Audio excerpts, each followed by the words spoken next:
দর্শক, আপনারা জানেন যে আমি মাঝে মধ্যেই একটি বা দুটি করে ভিডিও আপলোড করে থাকি, যে ভিডিওগুলো হয়ে থাকে বিভিন্ন জায়গা বা হাট বাজার। সেই রকমই আমি আরেকটি ভিডিও নিয়ে আপনাদের সঙ্গে হাজির হয়েছি আমার এই ডকুমেন্টারি বাংলা চ্যানেলে। এই ডকুমেন্টারি বাংলা চ্যানেলে যে সকল সাবস্ক্রাইবার রয়েছে আমার, এবং যারা নতুন সাবস্ক্রাইবার নতুন ভিউয়ার, সবাইকে আমি জানাই আন্তরিক ধন্যবাদ ও মুসলিম ভাইদেরকে জানাই আসসালামু আলাইকুম। সবাই ভিডিওটি দেখবেন এবং যে ভিডিওটি আমার প্রতিনিয়তই আপলোড করে থাকি, যেমন মাসে 2টা বা 1টা ভিডিও আপলোড করে থাকি, আমি যেটাই আপলোড করি না কেন এই ভিডিওটি আপনারা দেখেন, এর জন্য আপনাদেরকে অনেক ভালোবাসা, অনেক ধন্যবাদ। যে ভিডিওটি আমি যে ভিডিওগুলো আপলোড করি সেগুলো আপনারা দেখেন। তো দর্শক, আমি আজকে মহাস্থান হাটে যাওয়ার জন্য আমাদের গ্রামের রাস্তা দিয়ে আমাদের পীরগাছা বাজার থেকে প্রায় 5 কিলো রাস্তা গাড়িতে যাওয়ার পরে আমি কিন্তু মেন রোডে ওঠার পরে এখানে যে মহাস্থানের যে ওভারব্রিজ দেখতে পাচ্ছেন, ওভারব্রিজের বাম সাইড দিয়ে অর্থাৎ হাতিবান্ধা দিয়ে আমরা মহাস্থান রোডে দিয়ে হাটে যাচ্ছি। যার কারণে আমরা এখন মহাস্থান যে ফ্লাইওভার রয়েছে আমরা তার নিচে রয়েছি। এই ফ্লাইওভার দিয়ে এখানে আমি অটোতে গাড়ি ভাড়া দিয়ে আসছি এই 20 টাকা। এই 20 টাকা দিয়ে গাড়ি ভাড়া দিয়ে এখান থেকে আমি নেমে সোজা যে ওভারব্রিজের অপর প্রান্তে আছে, এই অপর প্রান্তে আমি হেঁটে চলে আসছি। হাঁটার পরে আমি এখন সরাসরি কোথাও না গিয়ে আমি সরাসরি হাটে ঢুকবো। যার কারণে আমি সেই প্রস্তুতি নিয়েছি যে আমি হাটে ঢুকবো। হাটে ঢোকার জন্য আমি বাম সাইড দিয়ে হাট ঢুকবো। এখানে দেখুন অনেকগুলো গাড়ি যাচ্ছে, যে গাড়িগুলো আসলে সিঙ্গেল রোড দিয়ে যাচ্ছে কিছুটা। আর এখানে দেখতে পাচ্ছেন যে মহাস্থান প্রথমেই হাটে ঢোকার সাথে সাথে কিন্তু আমি পৌঁছে গেছি গরুর হাটে। আমি যে পাশে রয়েছে এই পাশে গরু রয়েছে, মানে পুরা একটা হাট জুড়ে এখানে গরুই রয়েছে। আমি যে পাশে রয়েছে এই সাইডে বাছুর গরু আসছিলে, মানে বাছুর গরু যে সাইডে ছিল আমি কিন্তু সেই সাইডে গিয়েছিলাম। যাওয়ার পরে বাছুর গরু পার হয়ে গিয়েই দেখেন সামনে দেখতে পাচ্ছেন যে এখানে গাভী যেগুলো রয়েছে, মানে গাই গরু যেগুলো রয়েছে, এখানে গাই গরু, তারপরে দেশি বিদেশি নানান প্রজাতির গরু পাবেন। তারপরে এদের গরু, অর্থাৎ এই হাটে যে পরিমাণ গরু ওঠে প্রায় 5 থেকে 7 হাজারের মতো গরু ওঠে। এখানে গাভী রয়েছে, ছোট বাছুর রয়েছে এবং বড় এরে গরু রয়েছে। তো দর্শক, আপনারা যদি এই হাটে আসতে চান তাহলে অবশ্যই যদি বগুড়া মাটিডালি আসবেন, বগুড়া মাটিডালি হাট থেকে, মানে বাজার থেকে যে মোড়টা রয়েছে ওখান থেকে আপনার 30 টাকা ভাড়া নেবে। এই মহাস্থান হাটে আপনারা চাইলে আসতে পারেন। বাংলাদেশের যে কয়েকটি বড় বড় হাট রয়েছে, গরুর হাট রয়েছে, তার মধ্যে কিন্তু এই মহাস্থান যে হাটটি রয়েছে শিবগঞ্জ থানার ভিতরে, এটাও কিন্তু ঠিক সেই রকমই একটা বড় হাট। এই হাটে আপনাদেরকে আমি যে গরুগুলো দেখাইতেছি, আমি কারো কাছ থেকে দাম জিজ্ঞাসা করতেছি না, শুধু আপনাদেরকে দেখাইতেছি। যদি আপনাদের মন চায় কখনও আপনারা আসতে পারেন, কারণ দেশের বিভিন্ন জায়গা থেকে এই হাটে গরু কেনার জন্য ব্যাপারীরা চলে আসে এবং সেই গরুগুলো নিয়ে দেশের বিভিন্ন জায়গায় তারা রপ্তানি করে থাকে, যেমন ঢাকা, সিলেট, বরিশাল, নানান জায়গায়। তারপরে আমি গরুর হাট পেরিয়েই কিন্তু আমি এসেছিলাম ছাগলের হাটে ছাগল দেখার জন্য। তো আমি ঠিক আগের মতোই আমি ছাগলেরও দাম জিজ্ঞাসা করছি না, কারণ এখানে আমার কোনো মাইক্রোফোন ছিল না আমার যাওয়ার সময়। তো দেখুন এখানে যে ছাগলগুলো রয়েছে এই ছাগলগুলো কিন্তু দেশের বিভিন্ন জায়গা থেকে ব্যাপারীরা এসে সেই ছাগলগুলো নিয়ে যায়। তারপর দেখতে থাকুন হাঁস, মুগরি, তারপরে কবুতর, তারপরে যাই হোক অনেক কিছু রয়েছে, দেশি হাঁস বিদেশি হাঁস। আমরা এই হাঁসগুলো আগে কখনো হয়তো দেখি নাই, সেগুলোও রয়েছে। চায়না হাঁস রয়েছে। তারপরে অপর প্রান্তে রয়েছে আপনারা দেখতে পাচ্ছেন যে কোয়েল পাখি, তারপরে হলো কোয়েল পাখির যে বাচ্চাগুলো রয়েছে বড়, কিন্তু মোরগ রয়েছে।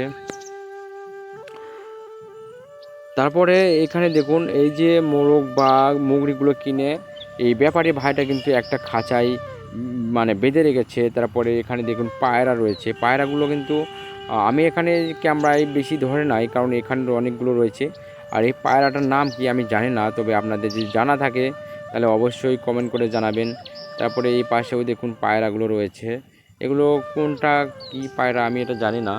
তারপরে শুধু তাই নয়, এখানে কাঠের যে যাবতীয় জিনিসগুলো রয়েছে সব পাবেন, যেমন আনলা, জানলা, কাঠের কাঠের দরজা, তারপরে স্টিলের যে দরজা রয়েছে, তারপরে চৌকি রয়েছে, যে চৌকিগুলো আগে গ্রামের প্রতিটা মানুষের ঘরে ঘরে ছিল, সেই চৌকিগুলো কিন্তু রয়েছে। তারপরে এখানে দেখতে পাচ্ছেন যে এই আনলাটাও কিন্তু আপনারা কিনে নিতে পারবেন এখান থেকে। তারপরে এই যে ভাত বা তরকারি রাখার যে এক বলা হয়, যেটা আলমারি বা শোকেসের মতো যেটা, তারপরে ড্রেসিং টেবিল, এখানে কিন্তু আরও অনেক রকমের বিভিন্ন রকমের আসবাবপত্র রয়েছে। দেখুন এখানে কিন্তু একটা কর্নার শোকেসও দেখা যাচ্ছে। তারপরে এখানে চেয়ার, টেবিল, টি টেবিল থেকে শুরু করে অর্থাৎ যে কাঠের যাবতীয় জিনিসগুলো রয়েছে, খাট রয়েছে সামনে। আপনারা কিন্তু এখান থেকে সম্পূর্ণ জিনিস কিন্তু পাইকারি এবং খুচরা কিনে নিতে পারবেন। তো যদি আপনাদের ইচ্ছা থাকে যে এই হাটে আসবেন, তাহলে অবশ্যই এখানে আসলে অনেক কিছুই কিনতে পারবেন আপনাদের মনের মতো এবং চাহিদা অনুযায়ী। তারপরে বাঁশের তৈরি যে মানে চাল গুঁড়া বা ধানগুলো পরিষ্কার করা হয়, তার জন্য কুলার রয়েছে, চাঙ্গারি রয়েছে। আপনাদের এলাকায় এগুলো কী বলে আমি জানি না, তবে আমাদের এখানে যেগুলো দেখতে পাচ্ছেন এগুলো বলে টুকরি, মানে ঘাস বা অন্য কিছু ঘাড়ে করে মানে নিয়ে যাওয়ার জন্য এই টুকরিগুলো বানানো হয়েছে।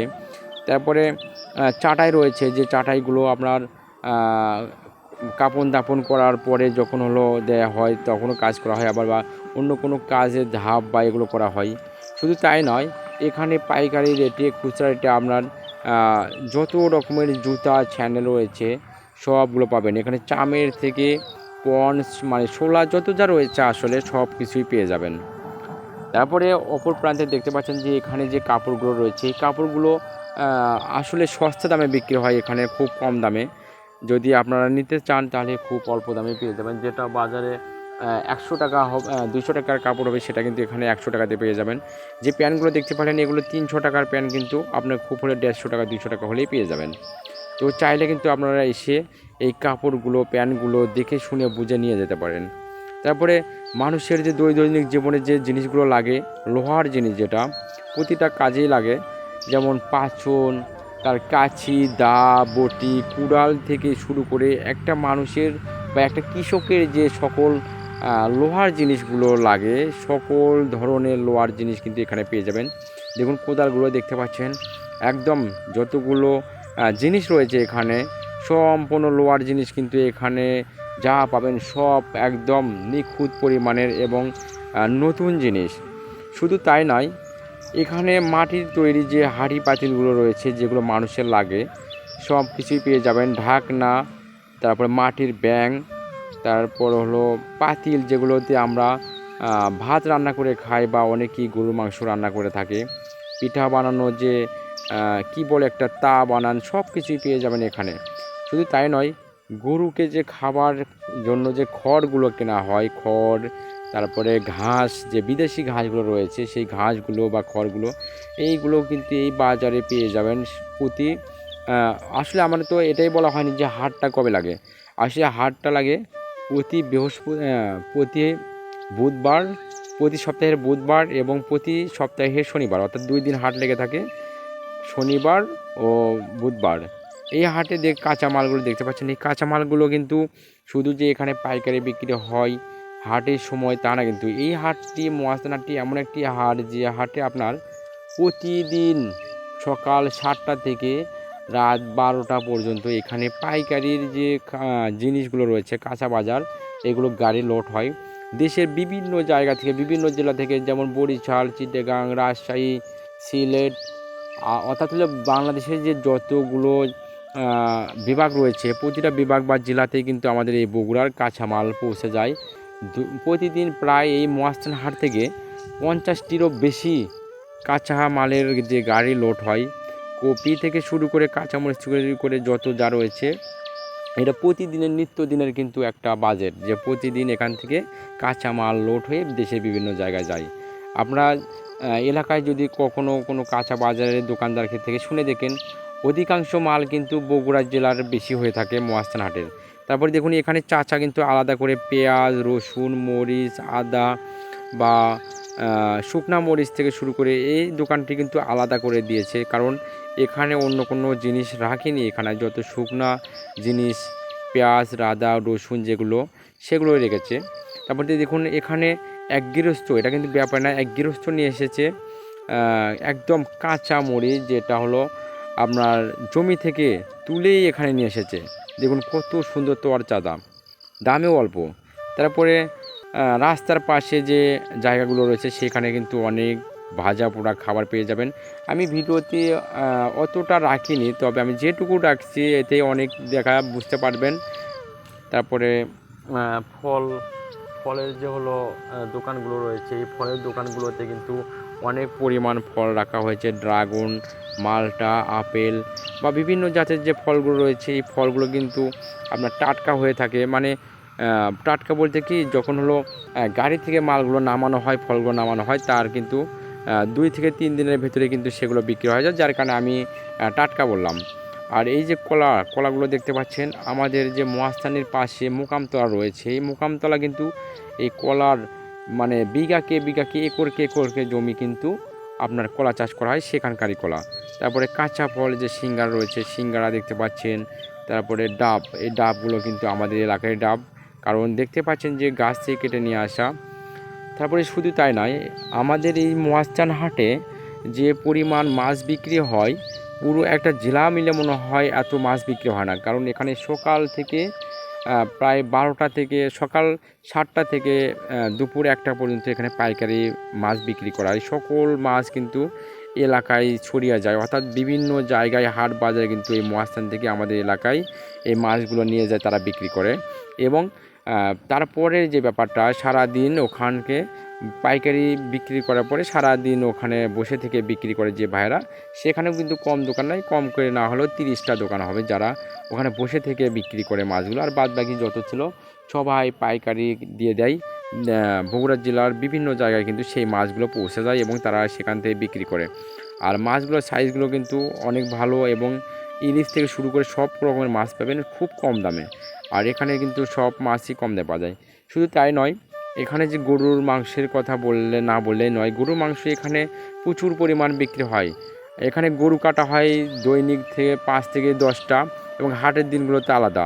শুধু তাই নয়, এখানে যে ব্রয়লার মুরগিগুলো রয়েছে, ব্রয়লার মুরগি জীবিত কিনে পাওয়া যায়, এবং তার পাশাপাশি এখানে মাংস কেজিতে বিক্রি করে, কেউ হাফ কেজি বা 250, 1 কেজি যেটা নিক না কেন, সবাই কিন্তু তারা নিজস্ব টাকার পরিমাণ অনুযায়ী কিনে নিতে পারে, যার কারণে মাংসগুলো মুরগি কেটে বিক্রি করা হয়। এবং জীবিত যে মুরগিগুলো রয়েছে, দেখুন ব্রয়লার মুরগি রয়েছে, তারপরে মোরগ রয়েছে, যে দেশি মোরগ রয়েছে, তারপরে হলো পাকিস্তানি মোরগ রয়েছে। অর্থাৎ এখানে যত রকমের মোরগ বা মুরগি রয়েছে সব কিছুই পেয়ে যাবেন এখানে খুব সহজেই। আমি আসলে ভিডিওতে অতটা আপনাদের সঙ্গে শেয়ার করতে পারতেছি না। যদি আমার সঙ্গে আর একটা ক্যামেরাম্যান থাকতো, তাহলে আমি পুরো ভিডিওটা দেখাইতাম আপনাদেরকে, এবং সবাইকে জিজ্ঞাসা করতাম যে এগুলোর দাম কী রকম। তারপর দেখুন এখানে দেখতে পাচ্ছেন যে পাইকারি যে ডিমের যে একটা আড়ত রয়েছে, এটা আড়তই বলা যায়, কারণ এখানে দেখুন কয়েক হাজার ডিম রয়েছে। এখানে চাল ডাল থেকে শুরু করে এমন কিছু নেই পাবেন না। তো দর্শক, ভিডিওটি কেমন লেগেছে অবশ্যই কমেন্ট করে জানাবেন, এবং আপনি এই ভিডিওটি কোথায় থেকে দেখছেন এটাও কমেন্ট করে জানাবেন। ভিডিওটি ভালো লাগলে একটি লাইক করে দেবেন, চ্যানেলটি সাবস্ক্রাইব করে দেবেন। আর হ্যাঁ, এই ডকুমেন্টারি বাংলা চ্যানেলে কিন্তু আমি চেষ্টা করি সবসময় আপনাদের সঙ্গে নতুন কোনো ভিডিও নিয়ে আসার, নতুন কোনো জায়গার। আমি হয়তো সময় দিতে পারি না, যার কারণে আমি ভিডিও নিয়ে আসতে পারি না। তবে আমি চেষ্টা করব, আপনারা যদি সাপোর্ট করেন, ভিডিওটি ফুল দেখেন, লাইক করেন, এবং জায়গাগুলোর নাম বলে থাকেন যে কোথায় কার ভিডিও আপনাদের দেখাতে হবে, তাহলে আমি অবশ্যই ভিডিওটি করে আপনাদের দেবো। সেই মুহূর্তে ভালো থাকবেন, সুস্থ থাকবেন। আসসালামু আলাইকুম।